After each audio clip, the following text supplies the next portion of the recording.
Welcome to my channel Shahzad pharmacy. अस्सलाम वालेकुम। आज की वीडियो में हम बहुत ही मशहूर व मरूफ बहुत ज़्यादा इस्तेमाल होने वाला सेफ्ट्रॉन सिरप का रिव्यू करेंगे। आज हम बात करेंगे सेफ्ट्रॉन सिरप की प्राइस क्या है, इसमें कौन से इंग्रेडिएंट्स शामिल हैं, किन किन तकालीफ में इस्तेमाल किया जा सकता है, उसके साइड इफ़ेक्ट्स क्या हो सकते हैं और उसको इस्तेमाल करने का सही तरीका क्या है।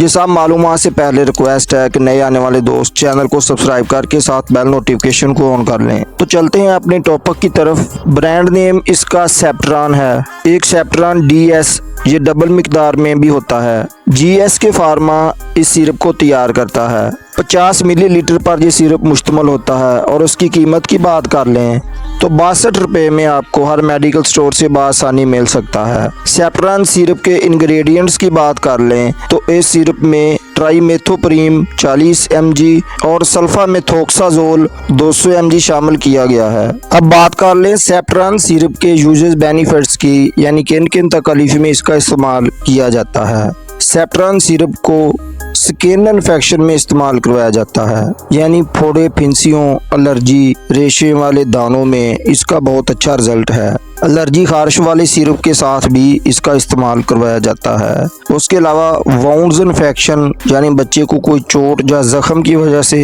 इन्फेक्शन हो जाए तो उसके इलाज में सेफ्ट्रॉन सिरप का रिजल्ट बहुत अच्छा है। उसके अलावा बच्चे के कान में बैक्टीरियल इन्फेक्शन की वजह से दर्द हो, कान में पीप पड़ जाए या स्मेल आए तो ये ओटिटाइटिस मीडिया की अलामात होती हैं, उसके इलाज में इस सिरप को प्रेस्क्राइब किया जाता है। उसके अलावा चेस्ट इन्फेक्शन में इस सिरप का इस्तेमाल करवाया जाता है, यानी बच्चे की छाती में रेशा, सांस लेने में दुश्वारी, निमोनिया या बुखार, गला खराब वगैरह, ये अपर रेस्पिरेटरी ट्रैक्ट की अलामात में इस सिरप को प्रेस्क्राइब किया जाता है। उसके अलावा बच्चों की दांत या दार दर्द की इन्फेक्शन में, यानी डेंटल इन्फेक्शन की अलामात में भी इस सिरप को प्रेस्क्राइब किया जाता है।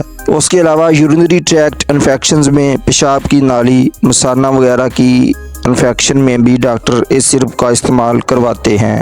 अब बात कर लें इस सिरप के साइड इफ़ेक्ट्स की तो डायरिया का मसला बन सकता है, मतली उल्टी की कैफियत हो सकती है, भूख में कमी वाक़या हो सकती है। अगर कोई भी इनमें अलामात ज़ाहिर हों तो डॉक्टर के मशवरे से इस सिरप का इस्तेमाल करें।